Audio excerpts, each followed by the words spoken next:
1. Okay, so all this happened around 3 years ago or so. I was around 17 years old. I am not going to dramatize anything, but let me go ahead and say that I think, personally, that this is a pretty bizarre story.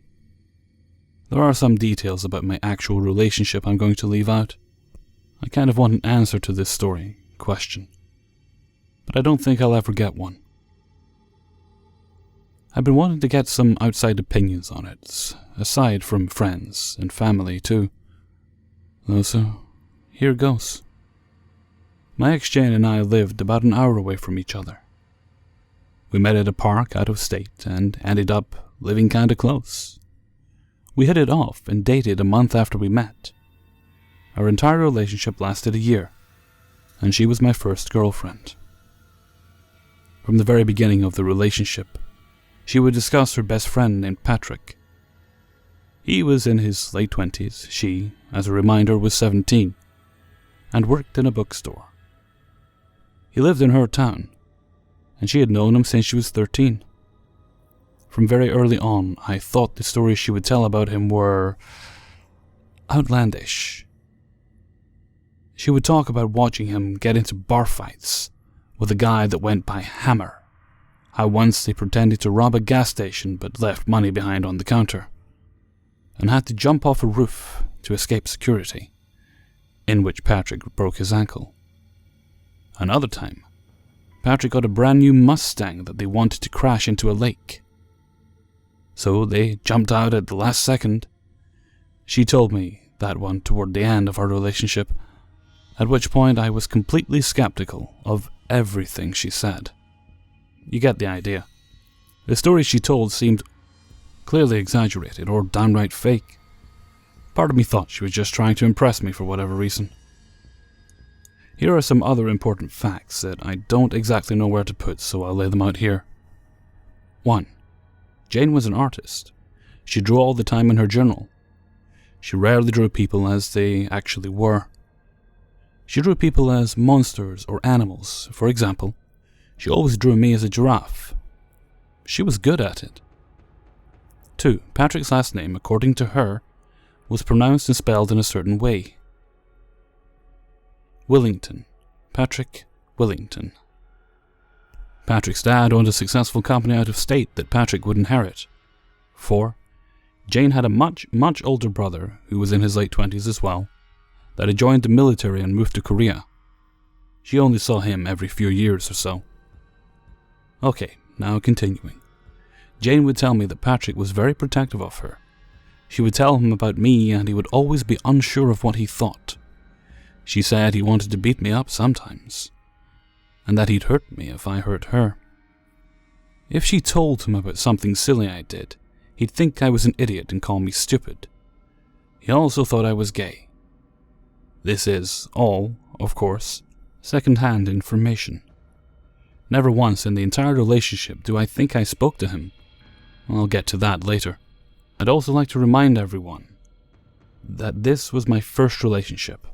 I was very insecure, very confused, and there was more going on in it that complicated some things. I did not have the best rationality, as you may have already deduced from how weird some of this sounds. The thing is, I really didn't have any reason not to believe her, you know? She had no reason to lie about any of this, but I was still skeptical.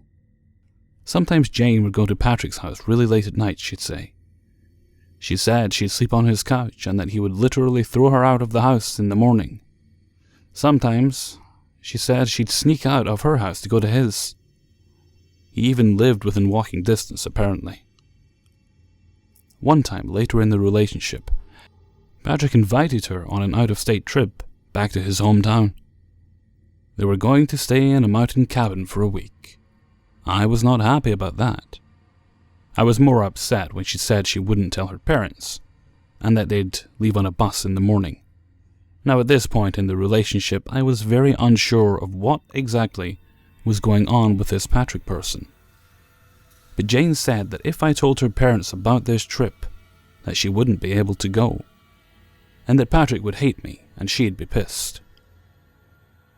It was important to her because Patrick apparently would be forced to move away soon to work at his dad's company, and she'd never see him again.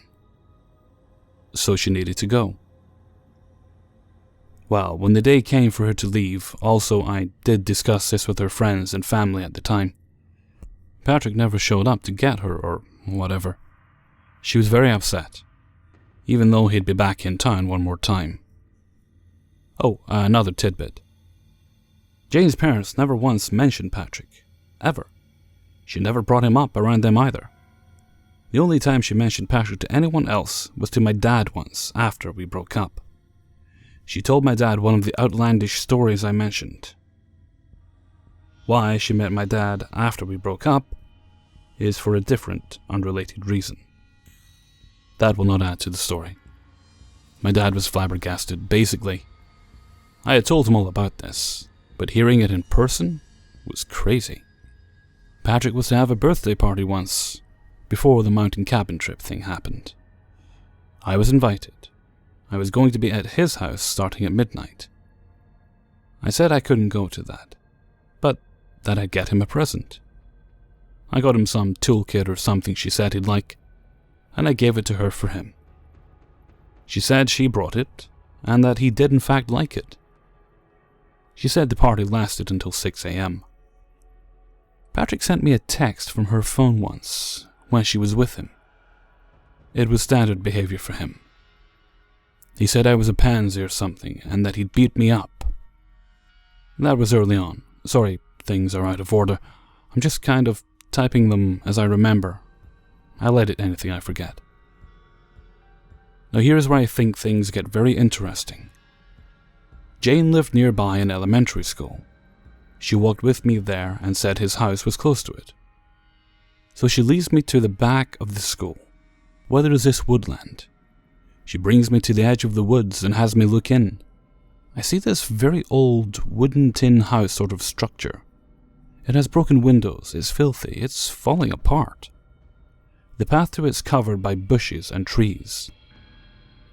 She said that this was his house. Oh, at this point, he had moved to work at the company out of state. I asked if she was joking. She said no.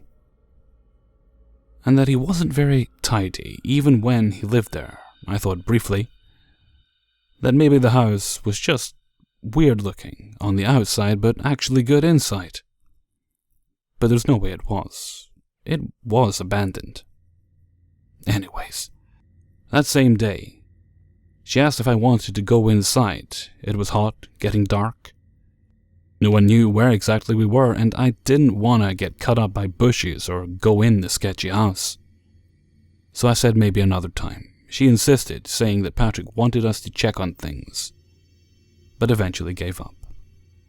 This was very close to the end of our relationship. I asked her a few more questions like, "You went through those bushes and stuff every time you went to see him?" And she said yes, and that they had overgrown since he left. I also asked how he drove out of his house, how anyone visited him otherwise, how he got mail. She eventually realized that maybe I didn't exactly believe her and got mad. I said I was sorry, and that it was just different to me. She insisted it was true. I let it go. Well, we ended up breaking up shortly after that, but I had a hard time coping with the breakup, and ended up speaking with her again later. She was on a bus with her class to go on some trip. Well, I lost connection with her, and called back. A young man answered. I asked who it was. He said, Patrick Willingson, not Willington.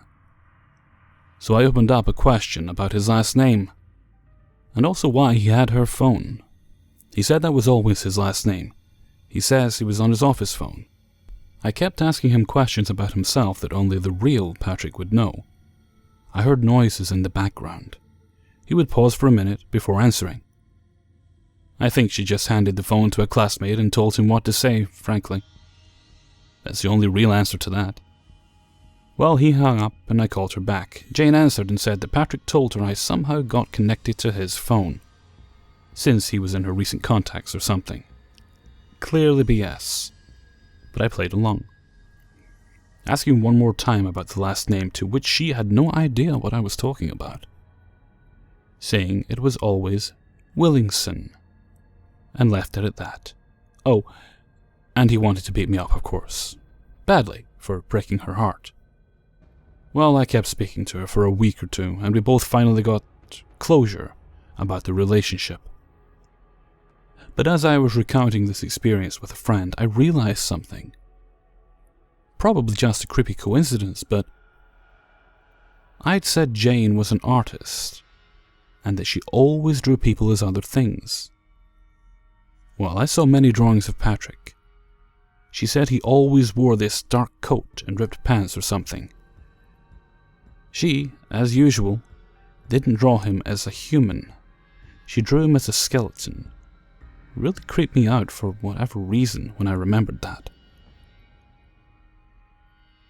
I may be forgetting some other weird things that happened, but that's the main stuff. Now to tie it all together, here is some stuff I've done about it since. I've tried using Google Earth to look at where his house was, since I remember exactly where she showed me. The trees are too thick to see in, and there is construction nearby, so it may not even be there anymore. I have not gone back in person since it is so far away, and also close to her house.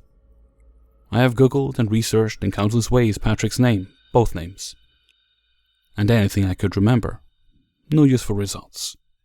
She used to mention him on social media sometimes. A friend of mine, who had trouble grasping all this, found her profile and saw him mentioned, recently too. I have a few theories. 1. Patrick was just a sort of imaginary friend character she made to fill the place of her much older brother who moved away, and she didn't see often. Her brother and Patrick were the same age after all, and Ken had similar personalities. I met her brother once. 2. It was all BS she made up for whatever reason, to impress me sometimes, to coerce me at other times. 3. It was part of a much greater disorder, problem, which is possible. Jane had other issues that I will not disclose, so it isn't impossible. 4. Patrick did exist in some way, shape, or form, but she highly exaggerated him and rarely saw him. So she told me whatever she wanted about him. Kind of fits with the brother story. It may not be as creepy to all of you since you're on the outside of my social circle, but like I said, that's why I'm posting. But to me, personally, I am bothered by this. Jane had a tendency to be very violent and say threatening things. Why did she make it all up? Why did she show me that house and say it was his? What was in the house? Regardless of if anyone lived there. Did she ever actually go in, like she said she did? Did she sleep there sometimes or visit late at night, like she said? If so, what in the world was she doing? Did someone really somehow live there? I really highly doubt it. Why did she draw him as a skeleton? Like I said, probably creepy coincidence. Why did he have such strong feelings about me? Why did she change his last name? Why did she do that weird thing with the phone and classmate? How many of her other loved ones knew about this? What would have happened if I went in that house with her? It was, as I said, brushed over during the end stages of our relationship, which were very unhealthy and bent. Some of this is probably heightened by my anxiety, but I do think it's a weird story. I plan on using it for a fictional story one day, and of course, changing some stuff for it, but anyways, thanks for listening. Edit. A few things. 1, I now remember the bus phone call having a bit more to it, actually.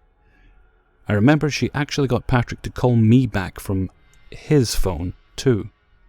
An unknown number called me. It was the same guy as before, a similar conversation. She may have thought that proved her to be truthful, but it was obviously just her classmate's phone.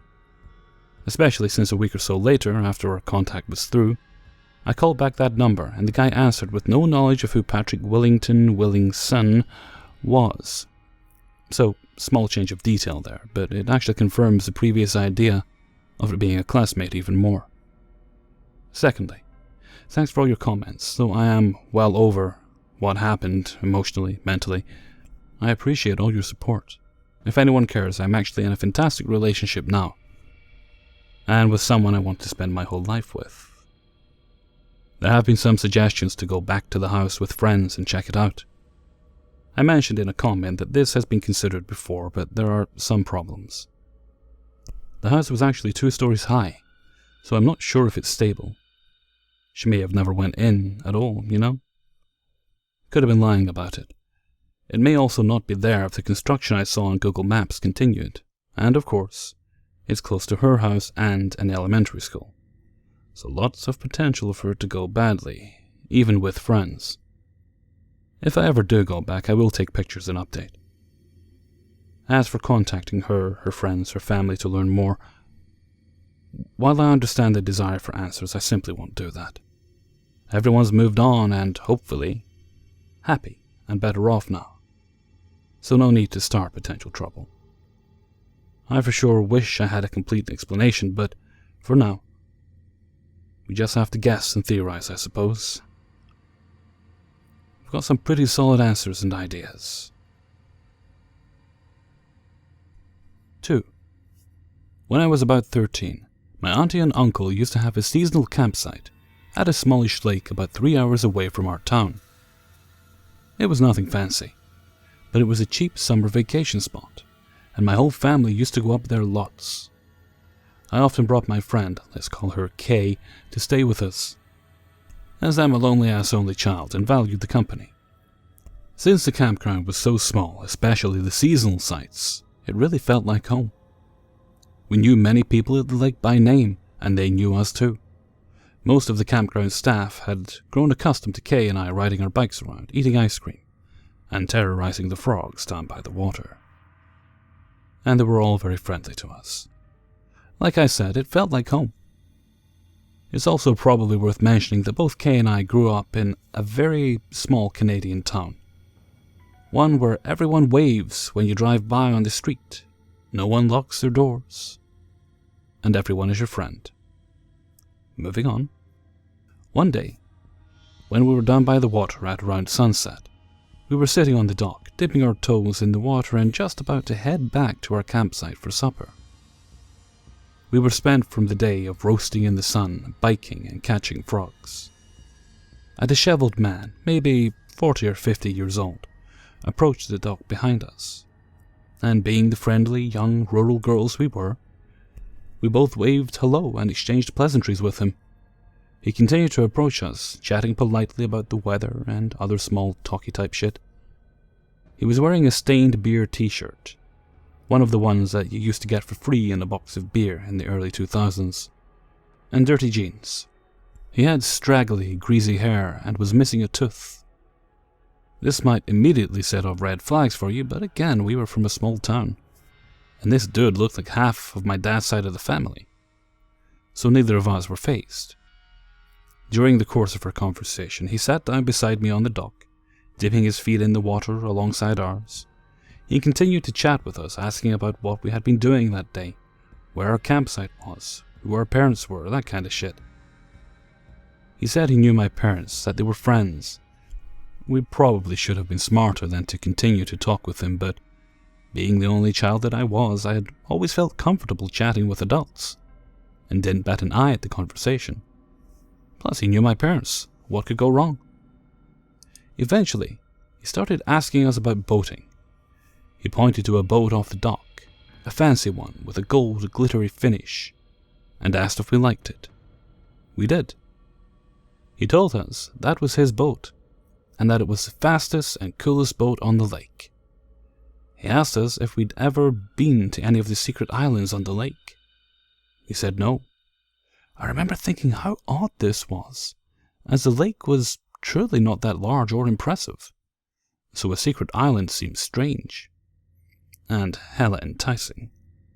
He told us he owned one of the islands, and its name was Zeke. He asked us if we wanted to go to Zeke with him. We hesitated slightly, but ultimately wanted to go for a boat ride. By now the sun was nothing but an orange glow slipping into the horizon. We were just standing up to go towards the boat when my uncle came down the hill to the lake in his truck. He honked the horn and yelled at us to get our asses in the truck. We were supposed to be home by dark, and we were in shit. He threw our bikes in the box and we got in the truck. My uncle quizzically asked us who the man we were talking to was, and we told him he was some guy that knew my parents. We told him he was going to take us to his secret island in his cool boat. When Kay pointed out the boat to my uncle, he told us that the boat belonged to Phil, the owner of the convenience store at the lake. He then began to lecture us about why agreeing to go on a boat ride with a perfect stranger was not a good idea. He confirmed my suspicion that there were no islands on the small lake. We both began to feel kind of freaked out, which only continued when we told my parents about the man, and they were sure they didn't know him. My mom lectured the shit out of us and told us he probably wanted to wear our skin like a mask. Creepy men at the lake. Let's not meet. 3. I'm a 33-year-old white female from Los Angeles. 3 years ago, my boyfriend and I, as planned for 5 years, turned 30, sold everything we owned, including my car, took his Trailblazer, and decided to just travel around the States and Canada. I guess you could call us backpackers. And we tend to chase good weather, find a state park and backcountry hike into the wilderness for days at a time. My brother likes to joke that we are anti-establishment hippies. We don't necessarily live off the grid, but between the two of us, we have one prepaid phone we use for emergencies or checking in with family and friends, and one MacBook, which I use for work. I'm a freelance writer, content creator, and I'm on retainer with a robotics company. I mostly write boring white papers or web content. The whole point of our living situation is we live debt-free and have as few bills as possible. I only use free Wi-Fi, so 1 to 2 times a week, we have to go to a city with a Starbucks. This background info is only important so you know more about who we are and how simply we live. Neither of us is involved in social media. I know very little of Reddit or Instagram or use any apps because our phone isn't a smartphone. We don't even text. Last summer we decided to do some country hiking in Arkansas. It's one of those states you don't ever really hear about other hikers visiting. But we read that it has some beautiful natural landscape. It does. The rules at this particular park were pretty lax. We didn't need a permit. There were a few basic laws guidelines. But there was no check-in needed. We had all the basics and had planned to do a 6-day hike, 3 in, 3 out. The whole time we were out there, we didn't see or hear another soul. But on day 1, we were preparing to move off trail and find a camping spot as it was getting near dusk. Half-mile off trail is usually the standard for us. We took what looked kind of like an animal trail, and about a half a mile out we saw a green 2-person tent. It was almost camouflaged in the foliage, so we came on it almost by accident. Some backpackers prefer privacy, others are more social. We're the more social type.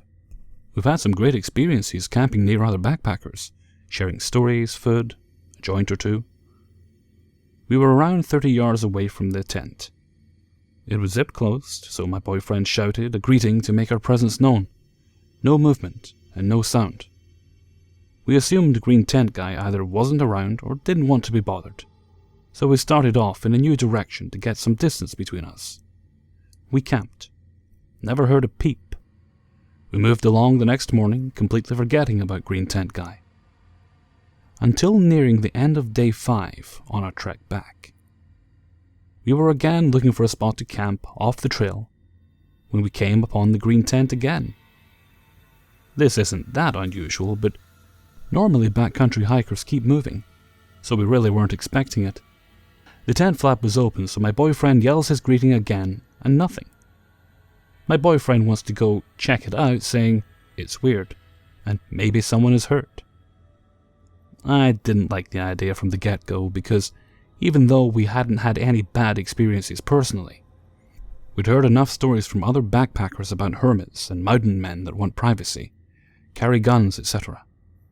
But my boyfriend assured me that we'd be fine, and if all else fails, offer him some weed to keep the peace, and we'd go on our way.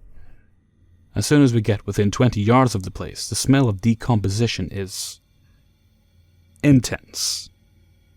My boyfriend has been hailing his greeting over the last 20 yards. And once the smell hits him, he stops, turns to me and says, "What if we find a dead body?" My skin crawled. I was immediately afraid. I've never seen a dead body before and don't want to. The closer we got to the tent, the worse the smell got. I knew for sure we were going to walk in and see some old camper's rotting corpse. What we found was worse than that. Outside the tent was a dead doe's legs, all 4 of them, covered in flies. It looked like the legs had been cut most of the way, and then ripped off the rest of the way. It was a mess. Inside was the body and head of the deer, but the middle portion was swaddled in a blue fleece blanket that was blood-soaked at the bottom where the legs used to be. It was laying on its side, bottom facing the tent entry. The tail had been cut off, and the anus, vagina, were covered in dried blood and a gape, like something had been penetrating it. The same with its mouth. The bottom portion was bent down at a scary, broken-looking angle. The tent was open, so we could see everything without having to go inside. Not that we would have anyway, because at this point, the smell was almost debilitating. There was a dirty, almost empty clear bottle of Jergens baby oil and a stained green and white fringed kitchen towel. That was it. I immediately started crying and begged him to go. All he could muster was, "What the fuck?" And we turned and ran. We ran to the trail and jogged down it for as far as we could go until dusk was fully on us. And we had to set up camp. We didn't go very far off the trail, and neither of us slept. We didn't start a fire or use headlamps after full dark. We just sat up whispering to each other, going over and over what we had just seen. Every little noise startled us. It was like our brains were on red alert. I kept thinking any moment a dead deer rapist would come back to his tent, see our footprints, or something, know we were there and track us back to our tent. I've never been so scared in my entire life. Just before dawn, we tore down and started out. My boyfriend stopped at the ranger station on our way out of the park to report what we had seen. The ranger was a young guy, around our age, and he looked as freaked out by our story as we were telling it. He wrote most of it down, and my boyfriend showed him on a map, approximately where it had been. He asked if we knew how the deer was killed, and at that point, we hadn't even thought about it. We just assumed it had been shot, but because of the blanket, we didn't see a wound. And we weren't exactly giving it an autopsy either. We have since shortened our backcountry hikes to a maximum of 4 days. We've also been a lot less eager to call out to other campsites. And we have never approached another unmanned tent again. Hey everyone, Hellfreezer here, and thank you very much for listening to episode 66. Well, I've never actually been camping before, but after reading that last story, never ever going to. No force on this earth. Well, I'm recording this on Sunday, so I've got about a day to think of what I want to do for Tuesday. Not sure yet. We'll see. Okay, so until next time, thank you very much for listening, and take very good care of yourselves.